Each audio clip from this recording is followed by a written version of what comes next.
the dim light of her studio, Clara stared at her camera, a sleek black device that had become an extension of her soul. With every click, the flash illuminated memories. Yet she felt an unsettling void growing inside her. One Sunday afternoon, she captured her friend Sarah's laughter, the sunlight pouring in through the window, glinting off the glass. Later, as she scrolled through those photos, she felt an eerie disconnection. Sarah's laughter echoed, but Clara couldn't recall the sound.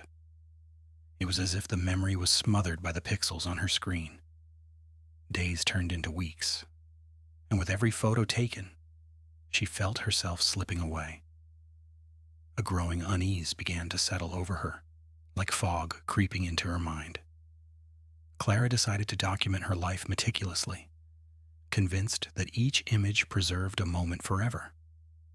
Yet with each snapshot, fragments of her reality blurred. The warmth of her mother's hug, the taste of her favorite meal, the sound of rain on the window. Slowly they faded into a haze. The horror settled in when she found herself at a family gathering, surrounded by laughter, yet feeling utterly detached. She captured the moment with her camera, her father raising a toast, her brother joking around. But when she tried to reminisce later, those memories were replaced by sterile metadata. Time itself warped, every click of the shutter erasing the details of her lived experience. When she stopped taking photos, she thought she could reclaim her memories, but they were already lost to her. A black void replaced once vibrant recollections. She turned to the people around her, desperate for stories. Yet the more they shared, the more panic surged within her. Their stories of shared experiences felt foreign, as if they spoke of someone else's life. The disconnection deepened when she found a photo from last summer, a serene beach scene, the golden hour casting long shadows. She could see the laughter of friends in the image, but the warmth of that day felt like a distant echo. Clara's heart raced as she realized she only recognized the moment through the lens of her camera. The day was an empty shell, filled with digital ghosts. The terror peaked as she discovered an old photo album tucked away in a forgotten drawer, its pages yellowed and fragile. Familiar faces smiled back at her from the past, yet Clara struggled to place those memories in her mind. It felt like an imposter's recollection, a narrative written by someone else. In horror, she realized that every image she took was a parasite, slowly consuming her memories. The more she captured digitally, the less she could recall. Clara began to feel time slipping through her fingers. The moments she documented were not preserved, they were consumed.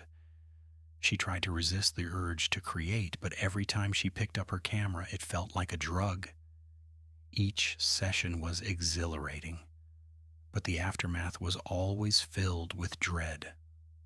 The final straw came when Clara found herself in a familiar park, a once beloved space, now devoid of familiarity. She snapped a picture of the swing set, the vibrant colors contrasting sharply with the grayness that seeped into her thoughts. But when she attempted to recall the joy she used to feel there, only a chilling emptiness remained.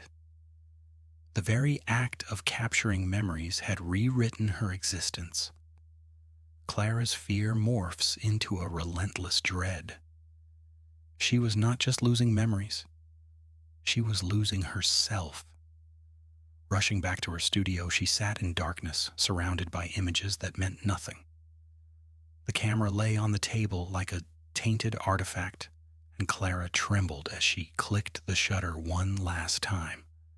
The flash illuminated her empty room, and in that moment she was struck by the realization the camera had become the keeper of her life, while she had become a mere shadow, a reflection of the memories it stole.